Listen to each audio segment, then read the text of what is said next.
Hey everybody, I hope y'all are all doing well. I hope you had a good Easter. Last time we did a little bit of solving in Python, which I find is easy because it's completely open source and I feel like it's a pretty instinctual programming language without being as tedious as some of the others. So today I wanted to just give you a small glimpse of some of the others.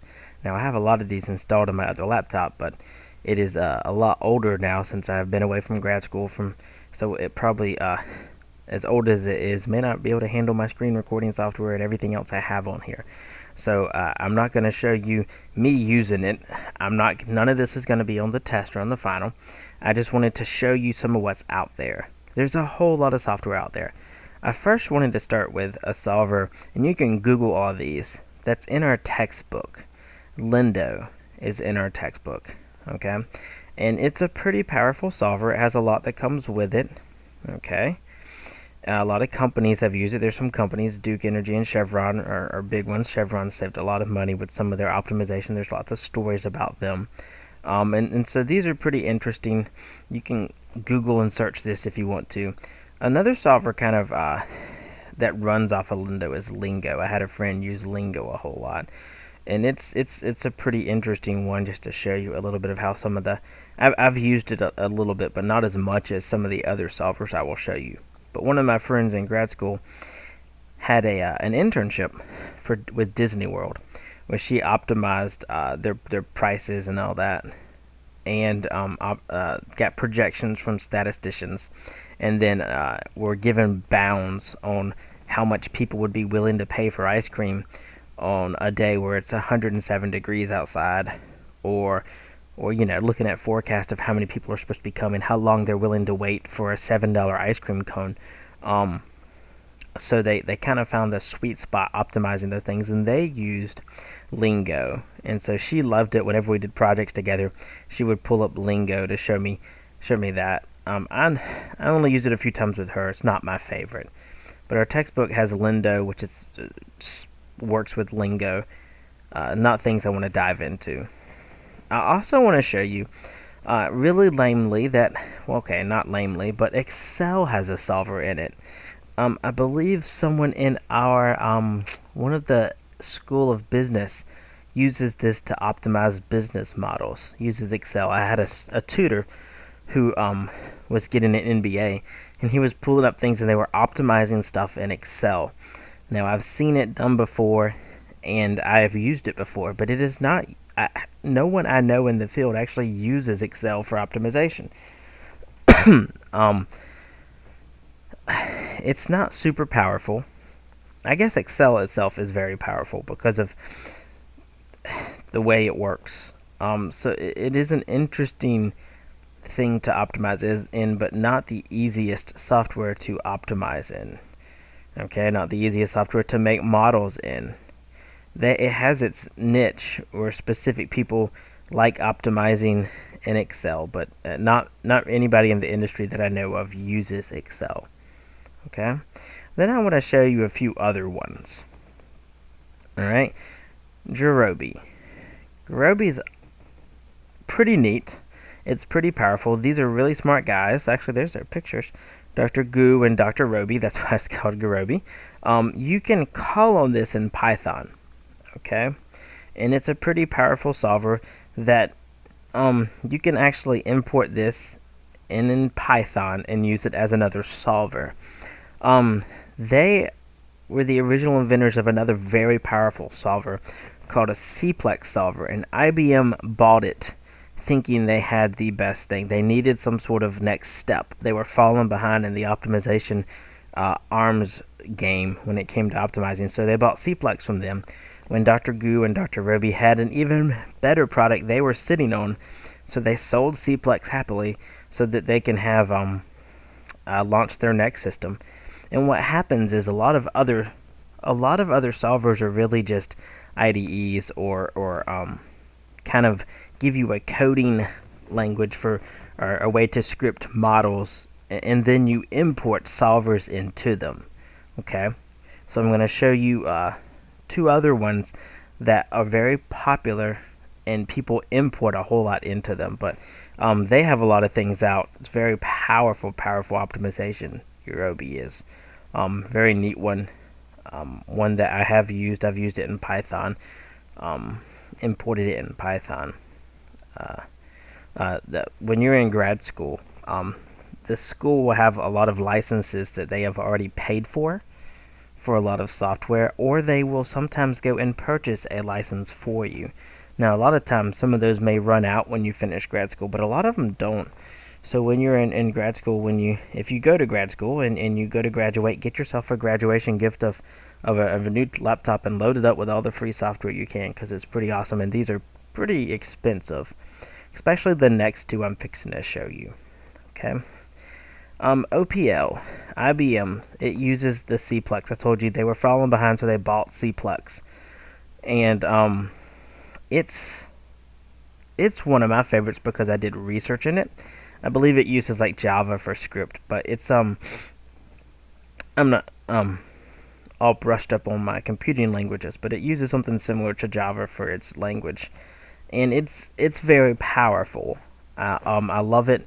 Ample and Opal, IBM's CPlex, both are easily usable as far as you write code, and then you can also write data files. You can write a model and you can write a data file so that you can import data or change the data without changing the script you want to run, or you can change the script without changing the data.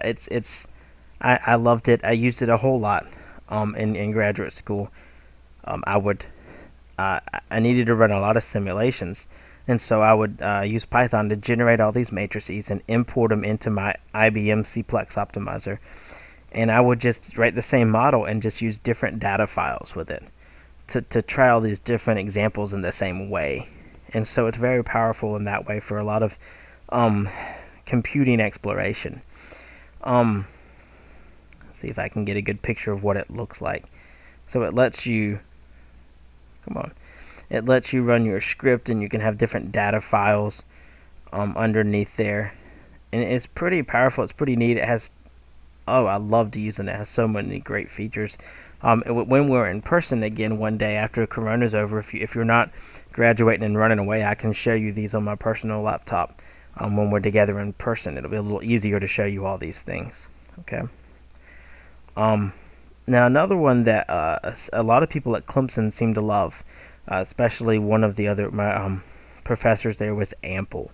Ample's really expensive to buy by yourself, but it is a very powerful software.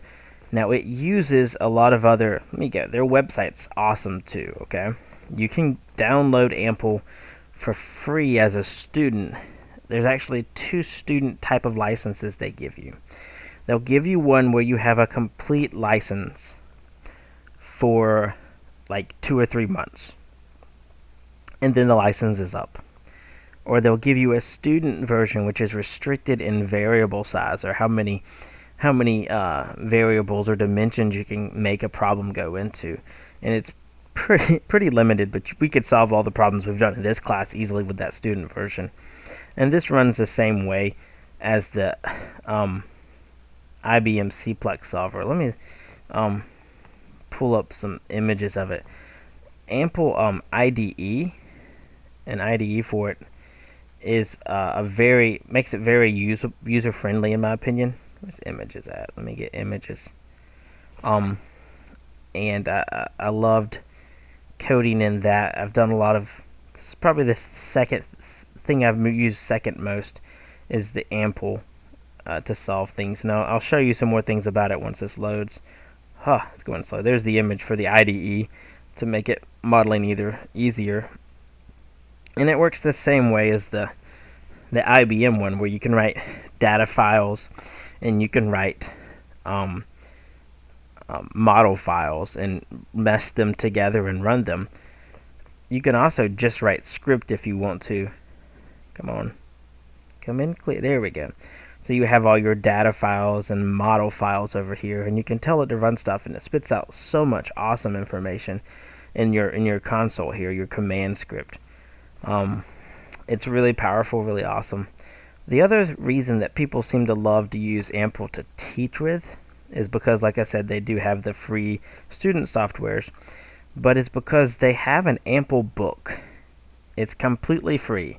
You can download it as a PDF, and it has example problems in it, and it has let's see, I don't feel like downloading it right now. I have it downloaded on my other laptop. It has example files, some of it already written. You should look into that. It's pretty awesome. Like I said, it imports other solvers. Here's most of their solvers. You can buy Cplex or Gurobi. Some of these are LP solvers. Some of these are nonlinear solvers, which are going to be a little bit probably more expensive. Some of these are integer solvers. Some of them do all three. Some of them only do one or the other. So there's different solvers. Let's see their full list. You have to import these, and you have to pay for these. Some of them are open source, but you have to call on which solver you want to use. Most of the time we use Cplex because it's a simple LP solver in the LP class. But once we got more nonlinear and stuff, sometimes we called on other ones like Gurobi or Minos. Those are other powerful solvers. So it's it goes through and telling you it's a different solvers. So another interesting thing to look at. But it's pretty neat. See, Gurobi does a lot of stuff. Quadratic and integer quadratic. It's a very powerful solver. Man, so there's the list of all the different solvers, and there's a lot of overlap. Like IBM's iLog, Cplex, Optimizer. You can import them into each other if you pay for the solvers. So Cplex, you run Cplex on all these different platforms. Really, you're gonna invest in something like Ample or Opal just to house all your solvers and be able to call on them for whatever situation you need.